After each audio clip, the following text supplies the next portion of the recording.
चलना था एडजस्टमेंट। पहला क्लोजिंग स्टॉक से रिलेटेड है, सब चार जिसमें क्लोजिंग स्टॉक का, बाप रे बाप। 12th और 11th में क्लोजिंग स्टॉक कैसा था? Trading account, credit side, balance sheet, asset side. इसमें तो पास हुए थे, पहला चीज तो फिक्स था पहला अकाउंट में, ठीक है ना। तो closing stock, trading account, credit side, balance sheet, asset side, वो एक ही एडजस्टमेंट था क्लोजिंग स्टॉक का। और एक ये भी था फोर्थ वाला भी। But now we know that कि क्लोजिंग स्टॉक हम लोगों ने 3 पार्ट में डिवाइड किया। क्या था? क्लोजिंग स्टॉक 3 पार्ट है। कौन कौन सा? वर्किंग प्रोसेस और फिशिंग गुड। फिशिंग गुड नहीं, अच्छी कहा गया है फिशिंग बोली। So closing stock of raw material और closing stock of WIP, closing stock of finished goods. तो 3 टाइप के क्लोजिंग स्टॉक। इसके बाद उसके यूसाज यानी उसके जो एडजस्टमेंट होगी 3 पार्ट करेंगे, ठीक है ना। तो देखिए 4 टाइप ऑफ क्लोजिंग स्टॉक। एक तो रॉ मटेरियल का, एक है WIP, एक है फिनिश्ड गुड्स और एक पोस्टेज एंड स्टेशनरी।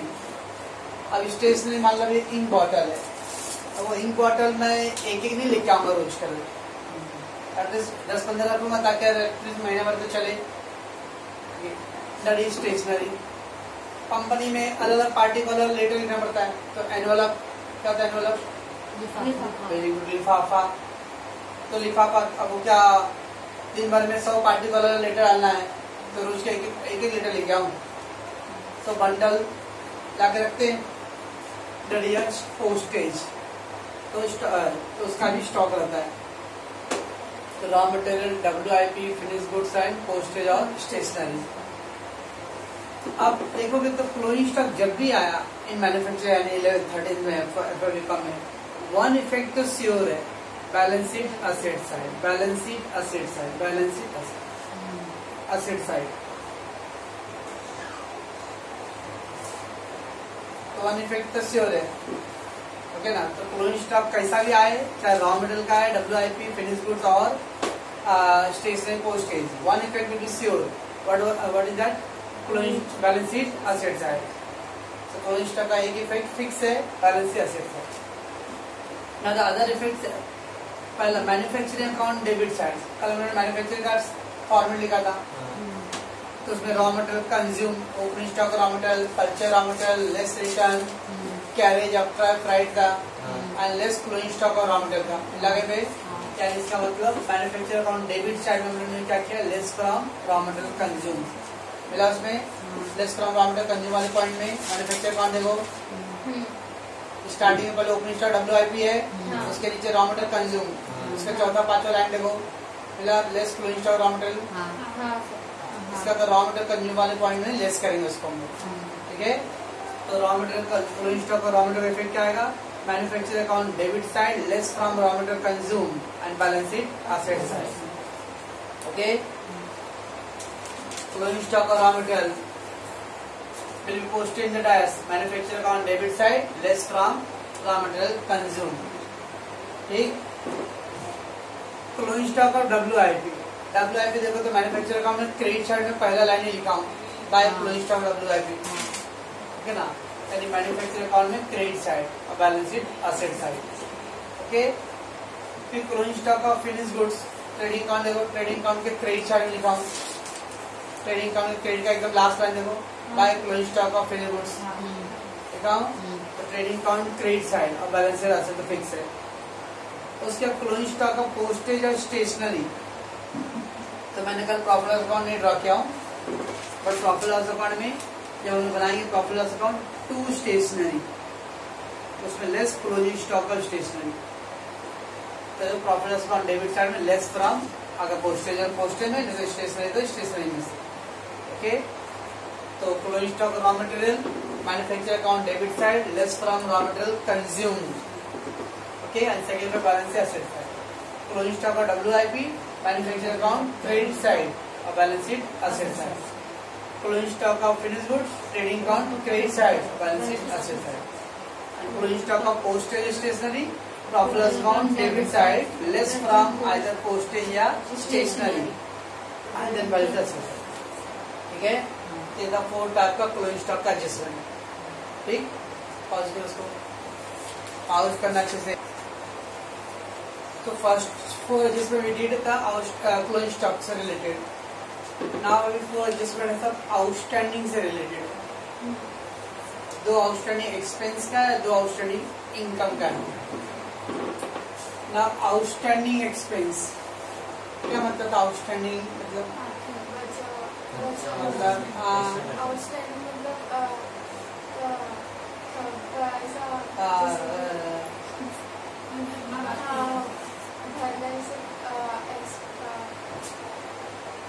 शब्द नहीं आ रहा है.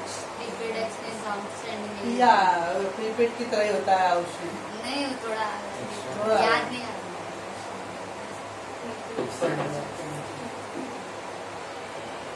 Outstanding expense, arrear, accrued, unpaid, due or provisions or payable.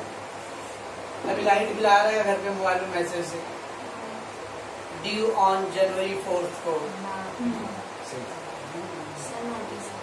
Notice पे कभी कभी देते हैं. व्हाइट वाले पेपर पीछे चिपका देते हैं. पे करो नहीं तो डिस्कनेक्ट कर देंगे. ड्यू आउटस्टैंडिंग, जो पेमेंट नहीं हुआ है, आपको पेमेंट करना है. आपने पूरा महीना से लाइट बिल यूज कर लिया, अब उसका पेमेंट बाकी है. मोबाइल कुछ लोग अगर प्रीपेड लेते हैं, कुछ लोग बिलिंग सिस्टम लेते हैं. अब प्रीपेड मतलब 200 रुपए का आपने रिचार्ज भराया, उसके बाद आपको 15 दिन 20 दिन महीना भर का आपको टॉकिंग मिलेगा. एक होता है पहले महीना भर बात कर लो, उसके बाद फिर लंबा चौड़ा लिस्ट आएगा. बिलिंग पोस्ट पेड यूज करो, बाद में पेमेंट आएगा. एक है पहले पैसे दे दिए, बाद में आपको यूज करने मिलेगा. बड़े बड़े होटल या ब्रिजवासी में समोसा पाव खाना है तो पहले टोकन खरीदो, टोकन का पैसा भरो, उसके बाद समोसा मिलेगा. नकुड़ बड़ा पाव सेंटर का अपन पहले खा लेते, बाद में पैसे दे या ना दे अपनी मर्जी. So outstanding expense, arrears, accrued, unpaid, due, provisions, payable, ऐसा वर्ड का मतलब था. अभी तक पेमेंट नहीं किया आपने, पेमेंट बाकी है. ये सारे वर्ड के मतलब एक ही है, पेमेंट नहीं हुआ है अभी तक. तो जब पेमेंट नहीं हुआ है तब पेमेंट करना पड़ेगा अपने को, अपना खर्चा हो. तो first add to the expense. Salary outstanding तो add to the salary. Wages outstanding add to the wages. Telephone bill outstanding telephone में ऐड करें. जो भी एक्सपेंस है उसमें ऐड करना है. तो ऐड टू द एक्सपेंस. अब एक्सपेंस कहाँ लिखते हैं लोग? मैन्युफैक्चर अकाउंट डेबिट साइड या फिर profit loss account debit. Trading का अब नहीं, क्योंकि ट्रेडिंग का सारा आइटम प्रॉफिट लॉस में चला गया है. ट्रेडिंग का सारा आइटम प्रॉफिट लॉस में चला गया है. हाँ तो चिड़िया उड़ी कौवा उड़ी कर दी. तो ट्रेडिंग का सारा आइटम मैन्युफैक्चरिंग में है, तो मैन्युफैक्चरिंग या trading profit loss account debit side में ऐड करेंगे. So add to the expense. उतना पेमेंट अपने करना है तो अपने सर पे एक बोझ है, तो बैलेंस शीट लायबिलिटी साइड. तो outstanding salary, telephone rent payable, telephone arrears, electricity bill due, वो चाहे कोई भी बढ़ाने दो, अपने को पर्टिकुलर एक्सपेंस में क्या करना है? ऐड करना है और बैलेंस शीट लायबिलिटी साइड लिखना है. Then outstanding interest on loan. Outstanding interest on bank loan. अभी भी आ रही बैंक लोन है, तो बैंक लोन लिया तो उस पर इंटरेस्ट देना पड़ेगा. अभी तक आपने नहीं दिया तो दैट इज आउटस्टैंडिंग. तो ये इसका अब आउटस्टैंडिंग इंटरेस्ट है तो profit loss account debit side. ये मैन्युफैक्चर में नहीं जाएगा. मैंने वहाँ पे मैन्युफैक्चर या प्रॉफिट लॉस क्यों लिखा हूँ? देखिए वेजेज आ गया आउटस्टैंडिंग, तो वेजेज कहाँ होता है? मैन्युफैक्चरिंग में. सैलरी आउटस्टैंडिंग है, सैलरी कहाँ आता है? प्रॉफिट लॉस में आता है. कैरेज इनवर्ड आउटस्टैंडिंग मैन्युफैक्चरिंग, इसका वो एक्सपेंस. अब देखिए इंटरेस्ट प्योरली कहाँ पे आता है? प्रॉफिट लॉस में आता है, तो इसमें मैन्युफैक्चरिंग वर्ड नहीं आएगा. तो profit loss account debit side और balance sheet liability side add to the loan. तो लोन में ऐड करेंगे इसको. तो दोनों ऐसे ही है, कंट्रोल टेक्निकल प्रेजेंटेशन डिफरेंट है. इसमें अब वो मैंने सारे लिख दिया, खाली एक्सपेंस में ऐड. आपको देखिए एक्सपेंस कहाँ पे है? एक्सपेंस मैन्युफैक्चरिंग है तो मैन्युफैक्चरिंग में ऐड होगा. एक्सपेंस प्रॉफिट लॉस के अंदर तो प्रॉफिट लॉस में ऐड होगा. और balance sheet liability side. Outstanding interest on loan profit loss account के डेबिट साइड में आएगा and balance sheet liability side में add to the loan taken या बैंक लोन जो भी जाएगा। इधर पे स्लैश करके लिखो bank overdraft.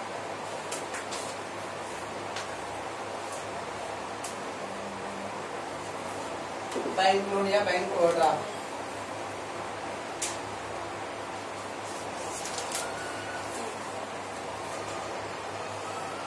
Next outstanding income unreceived और ये दोनों क्या था एक्सपेंस से था रिलेटेड। अब आगे का दो है इनकम से रिलेटेड। आउटस्टैंडिंग इनकम आपने काम कर लिया लेकिन अभी तक पेमेंट नहीं मिला। मान लो हर कंपनी का पगार अगले महीने की 10 तारीख को होगा। अब दिसंबर में काम कर रहे हो, दिसंबर पूरा 31 तारीख तक काम कर लिए, लेकिन दिसंबर वाली सैलरी कब मिलेगा? जनवरी मिलेगा। यानी आपके पॉइंट ऑफ आपने काम कर लिया लेकिन आपका सैलरी आपको नहीं मिला है, तो आउटस्टैंडिंग आपके लिए क्या है? खर्चा है कि एक्सपेंस? इनकम है। आउटस्टैंडिंग इनकम कंपनी वाले लोग के लिए खर्चा है क्योंकि उनको वर्कर को देना है। आउटस्टैंडिंग इनकम अनरिसीव्ड मतलब रिसीव नहीं किए हो। येट टू रिसीव मतलब अभी भी रिसीव करना बाकी है। टू बी रिसीव पिक्चर में सीरियल में टू बी कंटिन्यू ठीक है ना। तो टू बी रिसीव मिलना है और रिसीवेबल जहाँ पे पेएबल बढ़ता है यहाँ पे रिसीवेबल मिलने वाला है बाकी अभी। तो रिसीव वर्ड है तो रिसीव होता है इनकम। तो पेएबल द पेड तो एक्सपेंस था। Income add to the income. अब वो जो भी इनकम रहेगा रेंट रहेगा तो रेंट में ऐड करेंगे, रेंट रिसीव उसमें ऐड करेंगे। इलेक्ट्रिसिटी क्या होता है कमीशन रिसीव कमीशन ऐड करेंगे। जो भी आउटस्टैंडिंग इनकम उसमें ऐड करो पहला। And profit loss account credit side expense से मैन्युफैक्चरिंग का प्रॉफिट लॉस दोनों में होता है, लेकिन इनकम हमेशा खाली कहाँ आता है? Profit loss credit side. तो profit loss account credit side. Expense से आउटस्टैंडिंग का तो मेरे पास बोझ था, बैलेंस से लायबिलिटी था। ये आउटस्टैंडिंग इनकम है, मेरा हक बनता है लेना। आपने पूरा दिसंबर महीने में काम किया तो दिसंबर की सैलरी आपका हक है, तो आपके लोग असेट्स है, बैलेंस शीट असेट्स है। Opposite expense outstanding expense balance sheet liability side, outstanding income balance sheet assets side. Outstanding expense में ऐड होगा प्रॉफिट और डेबिट साइड और आउटस्टैंडिंग इनकम ऐड होगा इनकम में प्रॉफिट और क्रेडिट साइड। अपोजिट अभी था बैंक से आपने लोन लिया उस पर इंटरेस्ट था, वैसे आपने कहीं पे इन्वेस्ट किया रहेगा। Outstanding interest on investment FD fix deposit किया उस पर अपने को इंटरेस्ट मिलेगा तो अपने लिए इनकम है। Profit loss account credit side and balance sheet assets add to the investment. ये दो profit loss account debit side, ये क्या है? Profit loss account credit side. वो एक्सपेंस था और ये income. Balance sheet liability side add to the loan, balance sheet assets add to the investment.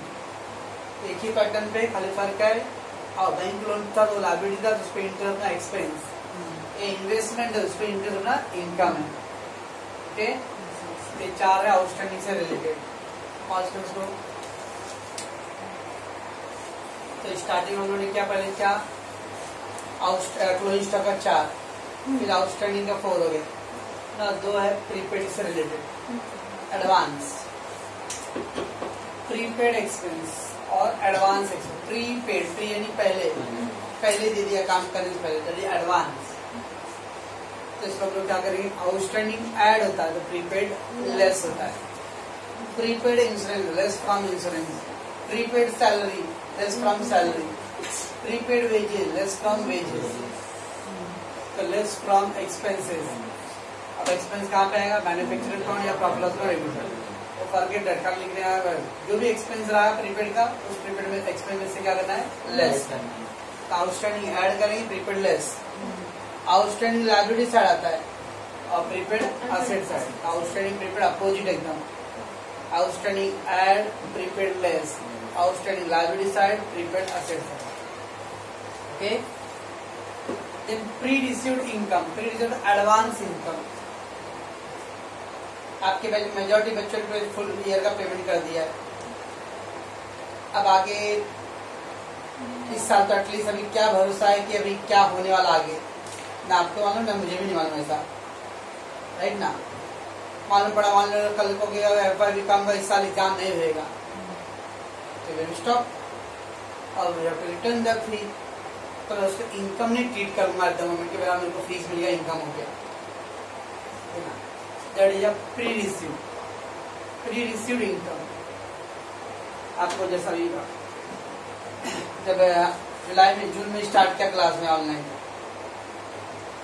आप लोग का नहीं मतलब 12th और TY BCom, तो TY में 3 बच्चे थे और 3 में से 2 ने फीस दे दिया था पहले 10 दिन के अंदर ही। ओके ना, मैं जस्ट बता अपना फीलिंग्स। और 3 बच्चे ही थे, 10, 12, 15 दिन तक तो 3-4 बच्चे थे। घर वाले भी बोल रहे थे और मैं मतलब डिस्कस करते तो पछता रहा मैं लेके। 3 लोग ही फीस दिए हैं, मतलब 3 लोग आए हैं और 2 लोग फीस दे दिए। अब या तो उनके फीस वापस कर दूं या तो पूरा साल उनको मान लो अगर वो लोग नहीं और कोई बच्चा और नहीं ऐड होंगे, खाली 3 ही बच्चे, तो 3 बच्चों को भी लेके मुझे तो करने पड़ेगा कैसे भी। पैसे वापस कर दूंगा तो मार्केट में रेपुटेशन डाउन हो, फीस ले लिए अभी पैसे वापस कर दिए, बीच में मेरे बच्चे अब कहाँ जाएंगे, इस तरह के भी वर्ड आएगा। तो दैट इज टू माइंड में अब क्या करे भाई। अब वो 3 लोग को पढ़ाना ही पड़ेगा साल भर। अगर जून जुलाई में तो हालत एकदम वर्ष थे तो वो तो सोचते थे गाँव चले जाए, तब क्या आएगा। दैट इज तब वो 2 लोग का फीस ले लिया था मुझे, और उनको या तो यहाँ रुकना ही मेरे को है या तो फिर कैसे उनको फीस वापस करूँ या कोई सर को अरेंज करके जाऊँ। That we have to do, but I will not say that is my income, क्योंकि मुझे वो सब करने हैं। तो मेरे पर क्या हो बर्डन था, बर्डन मतलब लायबिलिटी। तब आगे प्री रिसीव्ड इनकम, एडवांस में पैसे ले लियो आपने। तो जब एडवांस मान लो जैसे भी बहुत लोग शादी ब्याह के लिए बियाना भर देते हैं, बियाना सुने हो, बियाना जो भी भयाना बोलो, एडवांस में देते ना। ऐसा गाड़ी हलवाई का बुक कर देते पेमेंट, गाड़ी उड़ी बुक करते ना शादी ब्याह के लिए। हाँ, और इस बार कोरोना आ गया, ओके, तो बहुत लोगों ने शादी कैंसिल भी कर दिया, पोस्टपोन कर दिया है। ये रहेंगे बहुत लोग, मतलब 2 बस बुक किए रहेंगे और मेहमान को योगी सरकार ने 50 लोगों को ही लेके जाना आना है, तो एक बस कैंसिल करना पड़ेगा, बराबर ना। अब बस वाले को अगर नॉर्मल टाइम में अगर बोलेंगे बस वाले को भाई मेरे को अब एक ही बस कराना है, तो उन्होंने नाटक करते थे पैसे देने के लिए। लेकिन इस बार तो कोरोना, तो उनको मजबूरी है देने पड़ेगा पब्लिक के पैसे, पता है। नॉर्मल टाइम में अगर कैंसिल कर जाए कैसे भाई हमारा बुक हो गया है अभी जाके सब कैंसिल करो तो पैसा हमको नहीं मिलेगा रिटर्न। ठीक है, इस सिचुएशन ऐसा था कि उन लोग को भी प्रॉब्लम है, पब्लिक को भी प्रॉब्लम है। तो that is called advance income, pre received income. तो द एक्सपेंस अब इनकम का तो लेस फ्रॉम इनकम, इतना अलग आउटस्टैंडिंग में ऐड होता है। और प्रीपेड और एडवांस में क्या आएगा, लेस हो रहा है। वो इनकम था तो इनकम लेस करेंगे, एक्सपेंस आता है एक्सपेंस लेस करो। ओके, इनकम का लिखते हैं प्रॉब्लम्स का क्रेडिट चार्ज, तो प्रॉब्लम क्रेडिट चार्ज से लेस कर देंगे उसको। प्रीपेड एक्सपेंस असेट है, तो pre received income liability. Pre received मतलब पहले मिल गया। Advance expense, advance income. Advance क्या करते हैं हमेशा लेस करते हैं, एक्सपेंस हो या income. Advance expense asset side, advance income liability side. Okay, and then a goods distributed as free sample। अब गुड्स डिस्ट्रीब्यूटर फ्री सैंपल मतलब 2 के साथ एक फ्री, 3 के साथ एक फ्री सैंपल क्यों करते लोग, एडवर्टीजमेंट के लिए। तो गुड्स आया, तो गुड्स का तो ट्रेडमार्क है, trading account credit side. Advertising तो कंपनी के लिए क्या एक तरह का खर्चा है, तो profit loss account debit side. तो गुड्स डिस्ट्रीब्यूटर्स फ्री सैंपल, तो trading account credit side, profit loss account debit side. Odia ने अपना समोसा पाव का एक सेंटर खोली, मम्मी बनाते अच्छा है ना। तो पहला दिन अभी मार्केटिंग करने के लिए सबको एक दे दो फ्री सैंपल एडवर्टाइजिंग। तो ट्रेडिंग अकाउंट क्रेडिट साइड, अभी का उसका खर्चा हो, एक दिन कुछ इनकम नहीं हुआ, फ्री में भी देना पड़ रहा है, तो profit loss account debit side. And then goods withdrawn by proprietor और owner. Goods withdrawn by proprietor owner, proprietor मतलब मालिक, जब गुड्स अपने पर्सनल यूज के लिए लेके गया। गुड्स विड्रॉन मतलब पर्सनल यूज के लिए, विड्रॉ फॉर पर्सनल यूज, अपने खुद के लिए। तो इसमें क्या वर्ड होते हैं? Drawing. Goods withdrawal of personal use होता है ड्राइंग. तो पहला trading account credit side, balance sheet liability side less from capital. Capital से क्या करेंगे? जो कल मैं बैलेंस शीट लिखा था उसका फॉर्मेट थोड़ा सा लिखा था. बैलेंस शीट में वो लायबिलिटी साइड में ऊपर लिखा हूं. अरे उधर नहीं, इधर आगे, इधर है क्या? इधर है क्या? लिखा है capital, add capital, introduce capital, add interest on capital, ठीक है ना? Add salary to partner proprietor, उसका list drawing, less interest on drawing, recover lenders. तो ड्राइंग एंड ट्रेडिंग अकाउंट में credit side and balance liability side less from capital.